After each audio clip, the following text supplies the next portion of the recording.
আর এটার একটা কারণ হলো, সবচেয়ে বড় কারণ, বন্দা যেন কোনো যুক্তি দাঁড় না করাইতে পারে।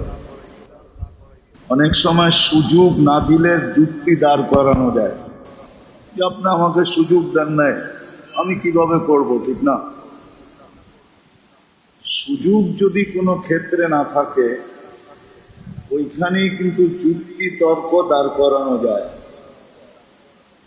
আল্লাহ বন্দাকে সুযোগ দেন, কারণ হলো সর্বপ্রথম যে বন্দা যেন কালকে কোনো যুক্তি তর্ক দাঁড় না করাইতে পারে। এই জন্য আল্লাহ বন্দাকে শেষ পর্যন্ত সুযোগ দেন। একটা উদাহরণ দেই হাদিস থেকে, দেখি আপনাদের বুঝে আসে কিনা। কণ্ঠলালিতে রু আসার পূর্ব মুহূর্ত পর্যন্ত আল্লাহ আমাদেরকে তওবার সুযোগ দিয়েছেন, ঠিক না? শতবার এটা শুনছি আমরা। কেন? যেন কেউ না বলতে পারে যে আপনি আমাকে সুযোগ দেন নাই। আল্লাহ যদি বলেন যে তোমাকে তো হাত্তা ইউগারগির, কণ্ঠ নালীতে রু আসার পূর্ব মুহূর্ত পর্যন্ত সুযোগ দিছিলাম, তুমি যদি মনে মনেও বলতে যে আমি মাপ চাই, মুখ দিয়া না বলতে পারতে, মনে মনেও। আল্লাহ মনের কথা জানেন না? জানেন না? চলেন কোরআনে দেখি কি বলে। ইয়ালামু খাইনাতাল আয়ুনি ওয়া মা তুখফিস সুদূর। তুমি দিলের ভিতরে যেটা লুকায় রাখছো ওটাও জানি। তুমি যদি দিলে দিলে করতে, যেমন আরেকটা উদাহরণ দেই, মুসা আলাইহিস সালাম কোন মজলিসে, দোয়ার মজলিস ছিল, কিন্তু দোয়া কবুল হইতেছিল না। আল্লাহ মুসা আলাইহিস সালামের কাছে ওহী পাঠাইছে, মুসা, অমুক নামের এক লোক আছে, এর কারণে দোয়া কবুল হয় না, একে উঠা যেতে বলো, দোয়া কবুল হয়ে যাবে। মুসা আলাইহিস সালাম বলছে, ভাই অমুক নামের কে আছো, উঠা যাও, তোমার জন্য দোয়া কবুল হইতেছে না। কারণ উঠা গেলেই, দাঁড়াইলেই তো ধরা, ঠিক না? তার কাছে ধরা, আরে বলেন না, পুরা মজলিসের সামনে ধরা এবং মুখ কালা, ঠিক না? সবাই দেখতেছে কে উঠবে, কিন্তু মনে মনে বইলা ফেলছে, আল্লাহ উঠলেই তো মুখ কালা, ধরা পড়া যাবো, মাফ করে দেন না। তো দোয়া কবুল হয়ে গেছে। মুসা আলাইহিস সালাম বলতেছে, আল্লাহ কেউ তো উঠলো না, আপনি বললেন উঠা গেলে দোয়া কবুল। মনে মনে সন্ধি করে ফেলছে, মনে হয় বুঝাইতে পারি না, মনে মনে সন্ধি করে ফেলছে। আল্লাহ যে আমাদেরকে ভালো মতে বোঝেন, কিন্তু কাজে দিবে। আল্লাহ যে আমাদেরকে সুযোগ দিতেছেন, এটার প্রথম কারণ যে কিয়ামতের দিন যেন, কালকে যেন কেউ যুক্তি তর্ক দাঁড় না করাইতে পারে। এই জন্য আল্লাহ আমাদেরকে সুযোগ দিতেছেন। মুহররমও সুযোগের একটা অংশ, সুযোগগুলার একটা অংশ এই মুহররম মাস। সুযোগগুলার একটা অংশ হলো মুহররম মাস। মুহূর্তগুলোই সুযোগগুলার অংশ, প্রত্যেকটা মুহূর্তই একটা অংশ। রাতের 3 ভাগ অতিবাহিত হয়ে গেলে আল্লাহ নিজের পক্ষ থেকে ডাকেন, হালমিন মুস্তাগফির ফাগফির আলা, কে আছো মাপ চাবে, আমি মাপ করার জন্য রেডি, প্রস্তুত, বিলকুল আগ্রহী, চাইতে দেরি, মাপ করতে দেরি করব না। শুধু মাপ না, কার কি লাগবে বলো, আমি বিলকুল ভাণ্ড নিয়ে চলে আসছি, পাত্র নিয়ে চলে আসছি, পুরা খাজিনা নিয়ে চলে আসছি, কার কি লাগবে বলো। তো মুহূর্তগুলাই সুযোগের অংশ, কিন্তু কখনো কখনো ছোটখাটো হয়, কখনো কখনো বড় হয়। যেমন মহররম মাসটা মাস হিসাবে বিরাট বড় একটা সুযোগের অংশ, সুযোগগুলার একটা বিরাট অংশ। হ্যাঁ, ওই ব্যক্তির জন্য যে কাজে লাগাবে। নাহলে কিন্তু আবারও বলতেছি, কিয়ামতের দিন যুক্তি তর্ক দাঁড় করানো যাবে না যে আপনি আমাকে বলেন নাই, আপনি আমাকে সুযোগ দেন নাই। কিতাবে একটা কথা লেখা আছে, আগের যুগে মালাকুল মউতকে দেখা যেত, উনি রূপ নিয়ে আসতেন। পরে এটা বন্ধ হয়ে গেছে যে কোনো কারণে। একজনের কাছে মালাকুল মউত আসছে, তো পাশের লোকটা বলছে, প্রতিবেশী একজন বলছে, ভাই তুমি যেদিন আসবে আমার কাছে আমাকে একটা চিঠি দিয়ে আইসো। কি? তো কয়েকদিন পরে মৃত্যুর সময় যখন ওনার বাড়ি আসছে, বলছে, ভাই আমি তো ডেলি পোস্ট অফিসে যেতাম যে তুমি চিঠি দাও কিনা, আমি তো আজ পর্যন্ত কোনো চিঠি পেলাম না, তুমি তো আয়সা পড়লা। তো বলছে, কেন? যেদিন জন্ম নিছো ওদিনই তো প্রথম চিঠি ইস্যু হয়েছে, তোমাকে মরতে হবে। কি না হয় নাই চিঠি ইস্যু? হ্যাঁ, সত্য তো। যেদিন জন্ম নিছো ওইদিন তো প্রথম চিঠি ইস্যু হয়েছে যে তোমাকে মরতে হবে। তারপরে যেদিন দাড়ি মোছ আসছে ওইদিন আরেক চিঠি ইস্যু হয়েছে, যেদিন পাকছে ওদিন আরেক ইস্যু হয়েছে। বয়স বাড়তে ছিল, তোমার জীবনের এক একটা ক্ষেত্রে তোমাকে চিঠি দেওয়া হয়েছে, সবগুলোই তো চিঠি ছিল। বাস্তবিক এটাই, আল্লাহ আমাদেরকে একটা সুযোগ দিছেন। সুযোগটা এই জন্য দিছেন, আবারও বলি, কেউ যেন কালকে যুক্তি তর্ক তার জীবনের পক্ষে দাঁড় না করাইতে পারে। আপনি আমাকে সুযোগ দেন, এই জন্য মুহূর্তগুলাকেও সুযোগ দিয়ে ভরা দিছেন, আবার সপ্তাহগুলোও ভরা দিছেন, মাসগুলোও ভরা দিছেন। এর চেয়ে বড় সুযোগ আপনি কি চান? আমি দেখাইতেছি দুই চারটা। মাগরিবের পরে যে 7 বার আল্লাহুম্মা আজিরনি মিনান নার পড়ল, আর এটা অভ্যস্ত হইল, যেদিন পড়ল ওই দিন সকাল পর্যন্ত যদি তার মউত আসে, তাহলে জাহান্নাম থেকে মুক্তির লেটার নিয়ে আসতে হবে। এক হাতে লেটার দিবে, আরেক হাতে উঠাবে। এর চেয়ে বড় সুযোগ কি চান? আবার যখন ফজরের পরে পড়বে, সন্ধ্যা পর্যন্ত মউত আসলে জাহান্নাম থেকে মুক্তির লেটার নিয়ে লেটার তাকে ধরায়া তারপরে উঠাইতে হবে। এর চেয়ে বড় সুযোগ কি চান? আরো দুই চারটা দেখাই এর চেয়ে বড়। যদি মাগরিবের পরে সূরা হাসরের 3 আয়াত পড়লো, বা এটা যদি কঠিন হইল যে আমি সূরা হাসরের 3 আয়াত কেমনে মুখস্থ করব, মাগরিবের পরে যদি পড়লো 25 বার আল্লাহুম্মা বারিক লি ফিল মাউত ওয়া ফি মা বাদাল মাউত, আল্লাহুম্মা বারিক লি ফিল মাউত ওয়া ফি মা বাদাল মাউত, মাত্র 25 বার। সকাল পর্যন্ত যদি মউত হয়, তাহলে তাকে শহীদের মালা পরায়া উঠাইতে হবে। তার গলায় একটা মালা দিতে হবে, যেটার ভিতরে লেখা থাকবে শাহাদাতের মউত। কি লেখা থাকবে? এর চেয়ে বড় কি চান? আবার যখন ফজরের পরে পড়বে, তো সন্ধ্যা পর্যন্ত, এর চেয়ে বড় সুযোগ কি চান?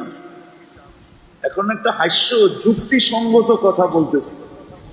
এই ব্যক্তিকে যদি কবরে দিল, আর মুনকার নাকির যদি এসে জিজ্ঞাসা করলো তোর রবকে, মান রব্বুকা, তো তো প্রশ্ন করতে পারে, ভাই এই প্রশ্নটা কবরে কার জন্য? কার জন্য তুমি প্রশ্ন করতেছ? মৃত্যু ব্যক্তিকে তো প্রশ্ন করবে, ঠিক না? কি আরে বোঝেন তো?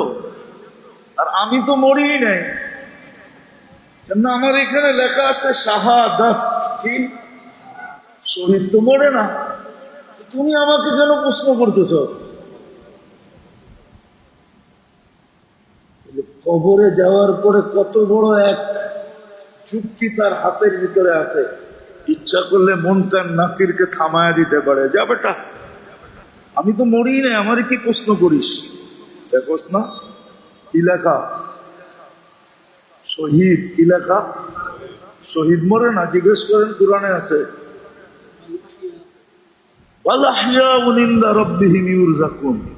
শহীদ জীবিত। জায়গা চেঞ্জ করো, আর কি সুযোগ দিবে? কিন্তু হ্যাঁ, কেউ তো অভ্যস্ত হইতে হবে, ঠিক না? নারীকে অভ্যস্ত হইতে হবে, পুরুষকে অভ্যস্ত হইতে হবে, যুবককে অভ্যস্ত হইতে হবে যে আমি কিছু করতে পারলাম না। মনে করেন আপনি ভাবেন যে আমি তো কিচ্ছু করতে পারলাম না, এমন কিছু করতে পারলাম না যার দ্বারা মানুষ আমাকে বলল যে এ বড় আল্লাহওয়ালা, এ বড় এ বড় এ বড় বুজুর্গ, এ বড় অলি, এ বড় গৌস, এ বড় কুতুব। কিছুই তো করতে পারলাম না, কিন্তু চুপে চুপে তো এটা করা যায়, ঠিক না? যে দুটা দেখাইলাম, চুপে চুপে করা যায় না? যায় না? সে মাগরিবের পরে পুরা খুশি অনুভব করতে পারে যে পুরা তো ফেলছি, ফজর পর্যন্ত মৌত, তুমি আসলে কিন্তু আমার কাছে জাহান্নামের মুক্তির চিঠি নিয়ে আসতে হবে, আমি কিন্তু পুরা ফেলছি। আল্লাহুম্মা আজিরনি মিনান। আবার যখন পড়বে বারিকলি ফিল মাউতি ওয়া ফিমা বাদাল মাউত, তখন মনে মনে খুশি অনুভব করতে পারে যে মালাকুল মউত শুনা রাখো, ফজর সকালের আগে যদি আসলা তাইলে শাহাদাতের মালা নিয়ে আসতে হবে, মালা। সন্ধ্যার আগে যদি আসো তো শাহাদাতের মালা নিয়া। মানুষ মরে কয় সময়? নাইলে দিনে, নাইলে নাইলে দিনে, নাইলে কি কন, দিনে না হয় রাত্রে। আপনি দুটাই প্যাক করে ফেললেন, সুযোগ নিয়ে নিলেন মনে মনে। এখন আমি ওই ব্যক্তিকে ওলি বলবো না বলবো না? বলবেন? যার শাহাদাতের মউত হইল সে ওলি না ওলি না? যার জাহান্নাম থেকে মুক্তি মিলল সে ওলি না ওলি না? ও পুরান টাউনের মানুষ, দুনিয়ায় অনেক কিছু চাওয়া যায় কিন্তু সবকিছু পাওয়া যায় না। দুনিয়ায় অনেক আশা করা যায় কিন্তু সবকিছু পূরণ হয় না। দুনিয়ায় মানুষের চাহিদার অন্ত থাকে না, কিন্তু সব চাহিদা পুরা হয় না।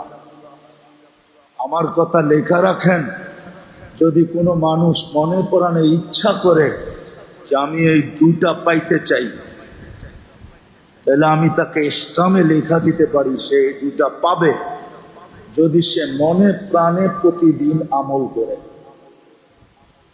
মাগরিবের পরে 7 বার পরে আজিরনি মিনান নার, আর 25 বার পরে বারিকলি ফিল মাউতি ওয়া ফি মা বাদাল মাউত। আবার ফজর নামাজ পড়া 7 বার পরে আজিরনি মিনান নার, আর 25 বার পরে বারিকলি ফিল মাউতি ওয়া ফি মা বাদাল মাউত।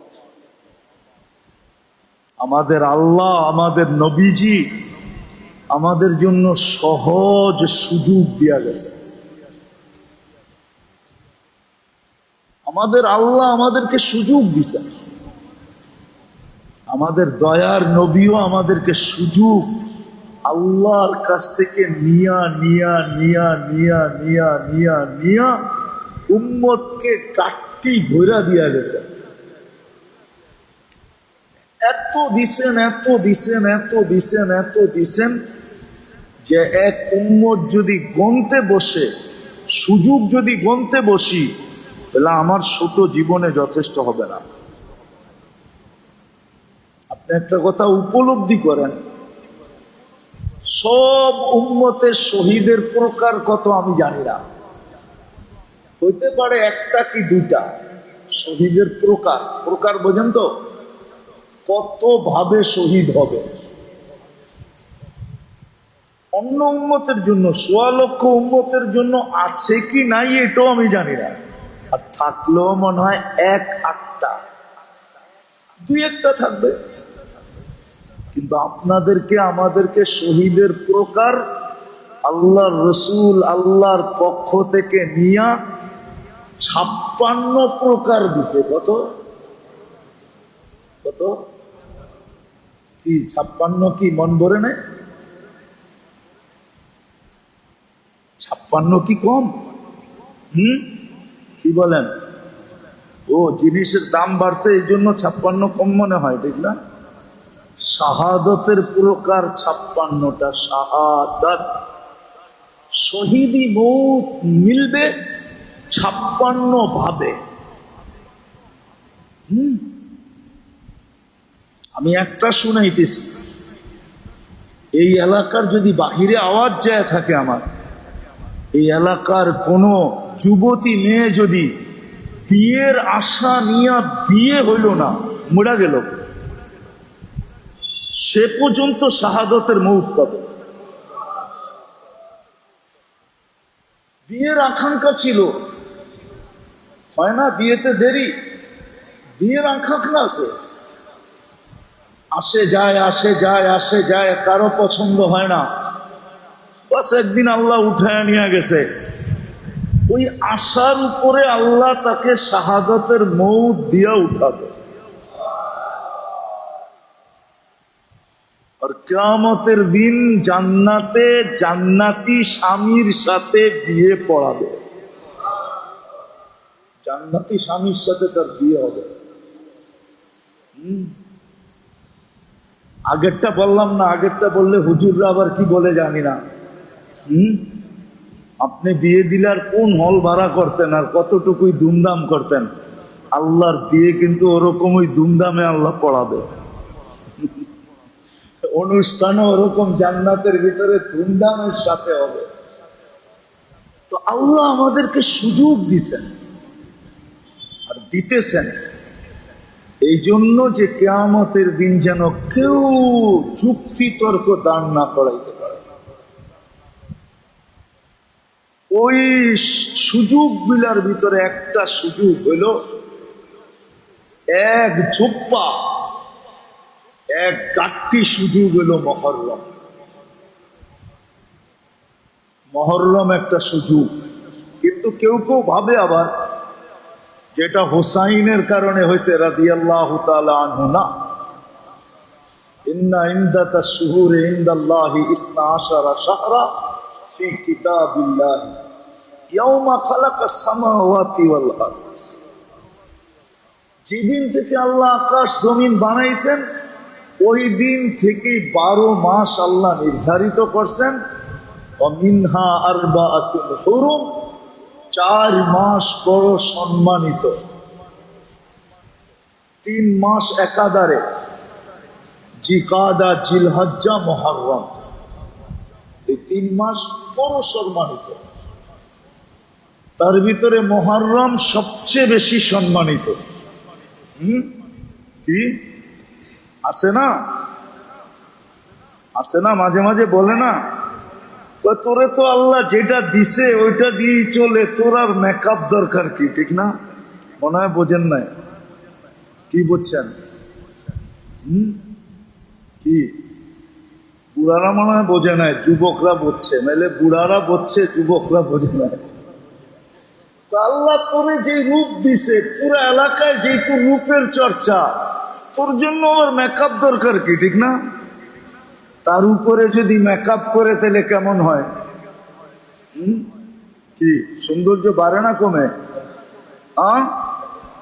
কমে না, বাড়ে, আরো বাইরা যায়, ঠিক না? কি কন না, বাড়ে না?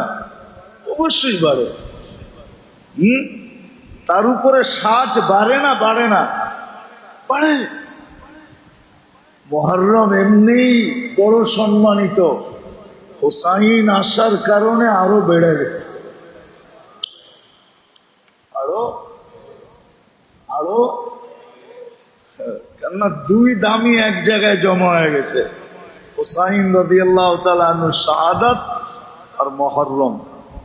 দুটা কি, যেটা আমরা বলি না সোনায় সোহাগা, সোনায় সোহাগা হয়ে গেছে। তো মুহররম মাস আল্লাহ আমাদেরকে বিরাট বড় একটা সুযোগ দিয়েছেন, সুযোগ, বড় সুযোগ। এই জন্য আল্লাহ একটা আবেদনও রাখছেন, আবেদন। এই আয়াতের ভিতরে আল্লাহর পক্ষ থেকে ছোট একটা আবেদন আছে, ছোট একটা, ফালা তাজলিমু ফিহিন্না আনফুসাকুম, ফালা তাজলিমু ফিহিন্না আনফুসাকুম। এটা হলো আবেদন। আল্লাহর ছোট একটা আবেদন আছে আমাদের কাছে। আল্লাহর শানে তো আর ওই কথা বলা যায় না যেটা মানুষের শানে বলা যায়, কিন্তু এতটুকুই বললাম যে এই আয়াতের ভিতরে আল্লাহর একটা আবেদন আছে, ফালা তাজলিমু ফিহিন্না আনফুসাকুম। আমাদের কাছে আবেদন রাখছেন যে এই মাসটা এত সম্মানিত, এত বড় সুযোগ, তোমাদের কাছে অনুরোধ, কমসে কম তোমরা 4টা মাস গুনাহ করো না। কয়টা মাস? 4টা মাস। এই উম্মতের কাছে কিন্তু আল্লাহ আবেদন রাখছেন, আবেদন। ভালো মতে বোঝেন, কাজে দিবে, কাজে দিবে ভালো মতে বুঝলে। আল্লাহ আবেদন করছেন, আবেদন। এই আয়াতেই কিন্তু এতটুকুই কিয়ামতের দিন আমাদের সামনে দাঁড় করা হবে। ওই দিন আমরা সবাই আরবি বুঝবো, এমন না যে বুঝবো না, তাফসীরও বুঝবো, সমস্ত মনোজ সবকিছু বুঝবো। আল্লাহ এতটুক দাঁড় করায় দিবে। দেখো তো এটার ভিতরে কি লেখা আছে, ফালা তাজলিমু ফিহিন্না আনফুসাকুম। এটা কিন্তু আমার অনুরোধ ছিল, অনুরোধ ছিল যে তোমরা এই 4টা মাসে কমসে কম গুনাহ করো না। বরং কি করব আল্লাহ? তো বন্ধুকে দিয়া বলায়া দিছেন, মুহররম মাস এই জন্য বিরাট বড় সুযোগ যে এই মাসে আমি অতীত জাতিদের অনেকের তওবা কবুল করছি, যেই তওবাগুলা কবুল করার মতো ছিল না, কবুল করার মতো যেই তওবাগুলা, আজকাল তো আমরা ছোটখাটো মানুষের ভুল ত্রুটি মাফ করি না, করেন? রাগ হয়ে যাবেন, করেন? বাবাও তো করে না ছেলের ভুল ত্রুটি মাপ, স্বামীও তো করে না স্ত্রীর ভুল ত্রুটি মাপ, স্ত্রীও তো করে না ভুল ত্রুটি মাপ, করে নাকি? সারাদিন আমাবস্যা হয়ে বয়ে থাকে, ঠিক না? আমাবস্যা বুঝেন কি? হ্যাঁ, আরে বলেন না, আরে না, চেহারা কালো করে বসে থাকে, ঠিক না? হ্যাঁ, কি বইছে সেই সকালে দোলাইখাল যাওয়ার সময়, ফিরে আসছে সেই রাত্রে। কি আরবিতে একটা প্রবাদ বাক্য আছে, কালামুল লাইলি ইয়ামহুহুন নাহারু, রাতের কথা দিনে মনে রাখা ঠিক না, দিনের কথা রাতে মনে রাখা ঠিক না।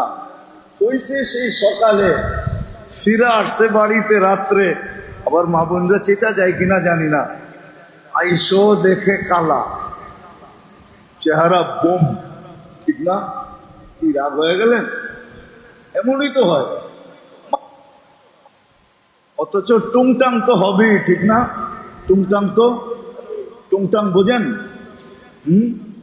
স্বামী স্ত্রীর টুংটাং তো হবেই। অধীনস্থের সাথে মালিকের টুংটাং কি হবেই, না হবে না? দুই পাতিল একখানে থাকলে তো বাড়ি লাগবেই। মনে উঠলো, এই জন্য বলতেছি, বুখারীর হাদিস। আল্লাহর রসুল তালাশ করতে গেছেন আলী রাদিয়াল্লাহু তাআলা আনহুকে, তো যা দেখে বাড়িতে নাই। জিজ্ঞাসা করছে ফাতেমা রাদিয়াল্লাহু তাআলা আনহাকে, আলী কোথায়? আমাদের ভিতরে একটু টুংটাং হয়েছিল। টুংটাং কি? একটু টুংটাং হয়েছিল আমাদের ভিতরে। আলী বাহির হয়ে চলে গেছে, বলা যায় না কোথায় গেছে। আল্লাহর রাসূল লাগায় দিয়েছেন সবাইকে, দেখো তো আলী কই রাদিয়াল্লাহু তাআলা আনহু। তো খুঁজা বাহির করছেন, মসজিদে আছে, মসজিদে ঘুমাইতেছে। তো যায়া দেখে গার চাদর পরে গেছে, আর উনি একটু অনেকে আছে না ঘুমায় একটু ছড়ায়া বড়ায়া, বোঝেন? একটু নড়াচড়া ঘুমে বেশি করে। আলী রাদিয়াল্লাহু তাআলা আনহু এমন ঘুমাইতেন, ওই ঘুমানে গায়ে মাটি লেগে গেছে। আল্লাহর রাসূল মাটি ঝাড়তে ছিল আর বলতেছিল, কুমিয়া আবা তোরাব, কুমিয়া আবা তোরাব, ও মাটির বাবা ওঠ, মাটির বাবা ওঠ। হ্যাঁ, তো যেটা বুঝাইতেছিলাম মুহররম সম্বন্ধে, যে এই মাস এরকম গুনাহ মাফ করার ছিল যেটা করার ছিল না। অতীত জাতির কিছু এমন গুনাহ মাফ হয়েছে যেটা মাফ হওয়ার ছিল না। যাক, যেই কথা বলতেছিলাম ওইটা একটু পুরাই করে নেই। আমাদের উচিত আসলে আমাদের সমাজে যারা থাকি না, যারা যেই সমাজে থাকি, যারা যেই ফ্যামিলিতে থাকি, যারা যেই ঘরে থাকি, উচিত, আমরা জীবনের মজা পাই না এই জন্য। সমাজে বাস করি বিদায়, কিন্তু আমরা মজা পাই না। রাগ হয়ে যাবেন বলবো, একজনে আরেকজনের কথা মনে রাখি দেখা মজা পাই না। যদি আমরা ওই মুহূর্তে মাফ করে দিই, ওই মুহূর্তেই যদি মাফ করে দিই, টুংটাং তো হবেই, ঠিক না? কিন্তু ওই মুহূর্তেই কি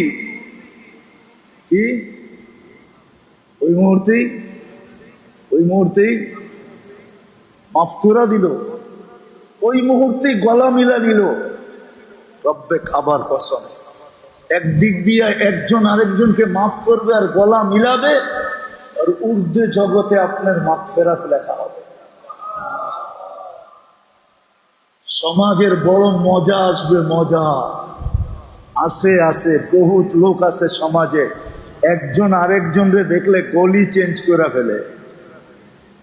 কি গলি?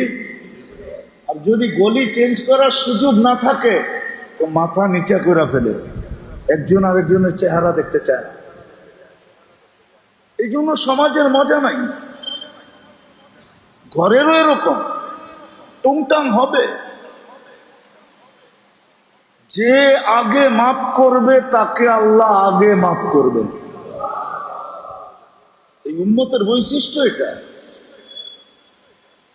মাফ করে দেওয়া।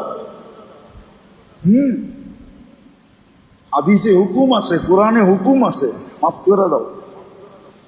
তুমি একে মাফ করবে, আমরা তোমাকে মাফ করব। সমাজের ভিতরে মজা হইতো, মজা, বুক কালাকালি হতো না, হইতো কিন্তু 2 মিনিটের জন্য, তারপরে যেই সেই, তারপরে ঘরের ভিতরে মজা হইতো, পরিবারে মজা হইতো। আজকে ভাইয়ের চেহারা কতদিন দেখে না, নাই? আছে না নাই? ভাইয়ের চেহারা কতদিন দেখে না, আছে আমাদের সমাজে। না না না, এটা হওয়া উচিত না। এই দুইজনের উপরেই কিন্তু রহমত বর্ষিত হইতেছে না। এরা সকালে ওঠে আল্লাহর রাগ নিয়া, বিকাল করে আল্লাহর রাগ নিয়া। আগের শব্দটা বললাম না, সইতে পারবেন না। এটা হওয়া উচিত না, উচিত না। উচিত ছিল এরকম, মহল্লায় বাস করবে, টংটাং হবে, কিন্তু হইতে দেরি, পরক্ষণেই একজন আরেকজনকে মাফ করতে দেরি করবে না। যেমন দুনিয়ায় একটা নিয়ম আছে, তো ঝগড়া করা যে আগে যে জিটি করবে পুলিশ তার পক্ষে। মনে হয় বুঝাইতে পারি না। যে আগে যে থানায় রিপোর্ট করবে কেস তার পক্ষে, যে আগে গেছে তার পক্ষে, ঠিক না? ঠিক আল্লাহর কাছে এরকম, যে আগে মাফ করবে আল্লাহ তার পক্ষে। যে যত তাড়াতাড়ি মাফ করবে আল্লাহ তত তাড়াতাড়ি তাকে মাফ করে দেবে। কিন্তু আমরা তো ধরে বসে থাকি। উচিত না, কিন্তু এটা হবে টুকটাক, সমাজে থাকলে হবেই। মনে উঠলো হাদিস, এই জন্যই বলতেছি, এই প্রেক্ষাপটে একটা হাদিস মনে উঠলো। আল্লাহর রসুল সবাইকে সতর্ক করতেছে, সবাইকে বলতেছে, দেখো এখন কিন্তু এক ব্যক্তি আসবে জান্নাতি। সবাই দেখতেছে, হ্যাঁ একজন হেলতে হেলতে দলতে দলতে আসতেছে আল্লাহর রসুলের মজলিসে। ও তো জানে না যে আল্লাহ রসুল ওকে জান্নাতি বলছে, তো দূরে ছিল। মসজিদ চালানো জানে, সবাই ওরে ভালো করে দেখতেছে। দ্বিতীয় দিন বলতেছে আসতেছে জান্নাতি, দেখতে মনে ছেলে দেখো, তো দেখতেছে ওই প্রথম দিনের ব্যক্তি আবার হেলতে দুলতে আসতেছে। তৃতীয় দিন আবার বলতেছে, দেখতেছে ওই প্রথম দিনের লোকটাই। সাহাবীদের ভিতর থেকে আমি নাম ভুলে গেছি, সবচেয়ে বড় আবেদ ছিলেন, মশহুর আবেদ। তার মনের ভিতরে আকাঙ্ক্ষা ঢুকছে যে লোকটা কি আমল করে, তিন দিন আল্লাহর রসুল জান্নাতি বলল, আমাকে তো একদিনও বললো না। ওর বাড়িতে যায় হানা দিন, 3 দিন থাকবো আর দেখবো রাত্রে কি আমল করে, আমি ওই আমল করব। তো যা বলছে, ভাই তোর এখানে মেহমান। বলছে ঠিক আছে। 1 রাত 2 রাত 3 রাত থাকার পরে বলতেছে যে ভাই কোনো আমল তো দেখলাম না, তুই এসা পড়স আর ফজরের আজান দিলে ওঠস, রাত্রের কোনো আমল তো তোর দেখলাম না, 3 দিন তোকে জান্নাতি বললো কেন? তো বলছে শুন, এই কারণে হয়তো বলতে পারে, আমি যখন বিছনায় আসি তো আমার মনে কোনো প্রতিবেশী বাড়িওয়ালা তো দূরের কথা, কোনো মুসলমানের জন্য আমার দিলের ভিতরে কোনো দাগ থাকে না। আমি মানুষ ঘর ঝাড়ু দেয়, বিছনা ঝাড়ু দেয়, আমি এই দিলটারে ঝাড়ু দিয়ে ঘুমাই। আমার দিলে কারো জন্য কিছু রাখি না, সব মাফ করে দিই।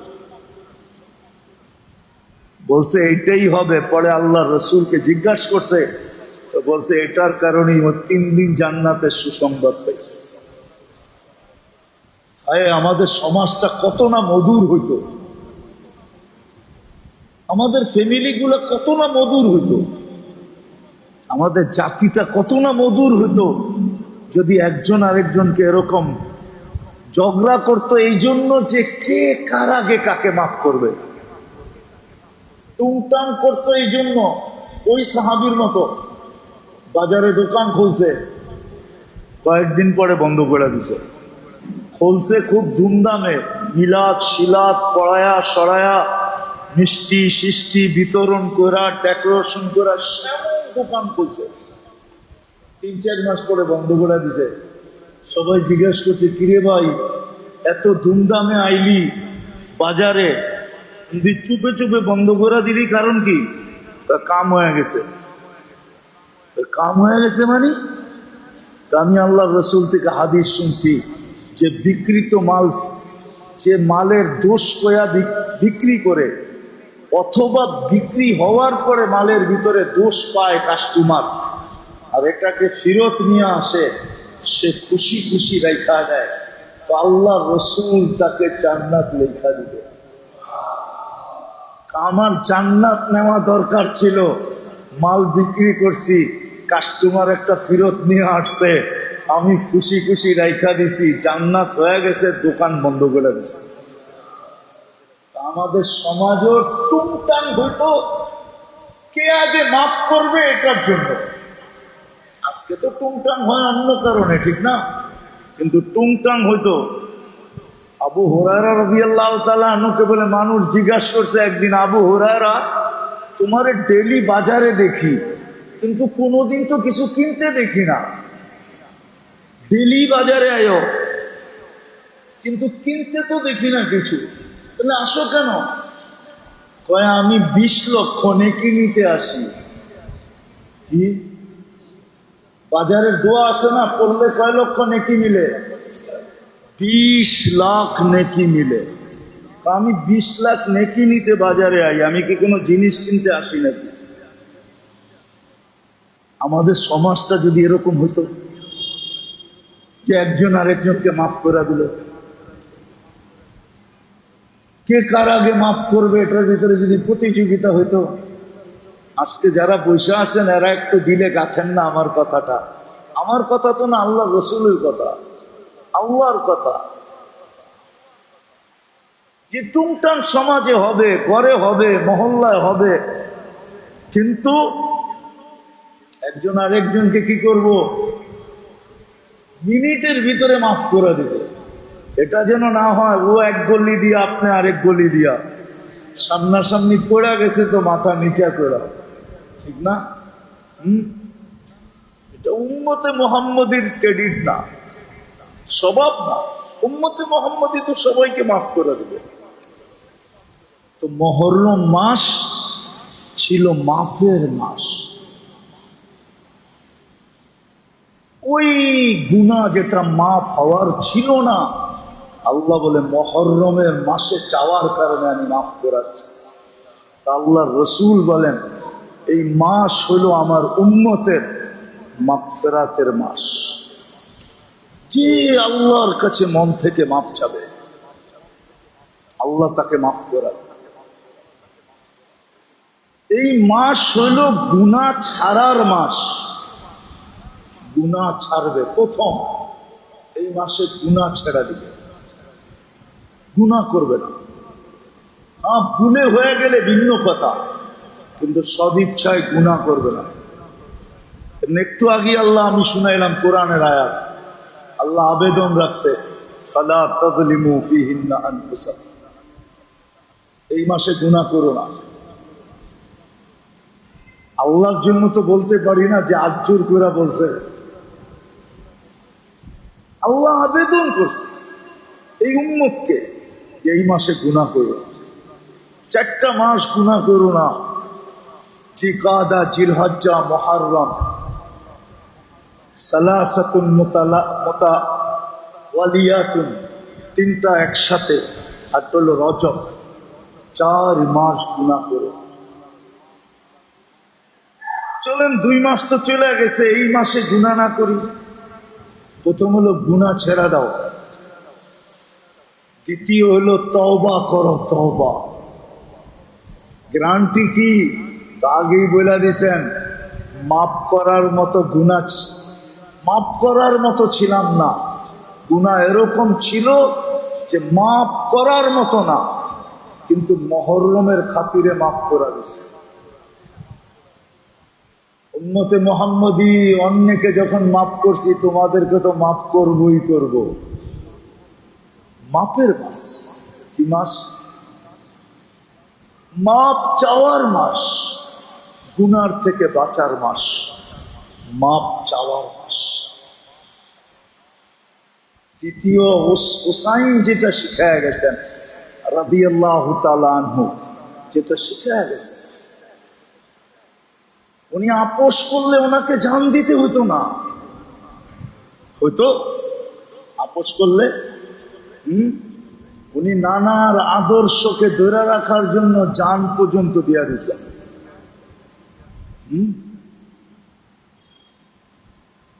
এই মাস হলো হকের উপরে টিকা থাকার মাস এবং হককে জিন্দা করার মাস। হোসাইন হককে জিন্দা করে গেছেন, জিন্দা। আল্লাহ আমাদেরকে এরকম হওয়ার তৌফিক নসিব করে। ওমা আলাইনা ইল্লাল বালা। ঢাকা মাহফিল, সুস্থ সমাজ গড়ার বিপ্লবী চেতনায়।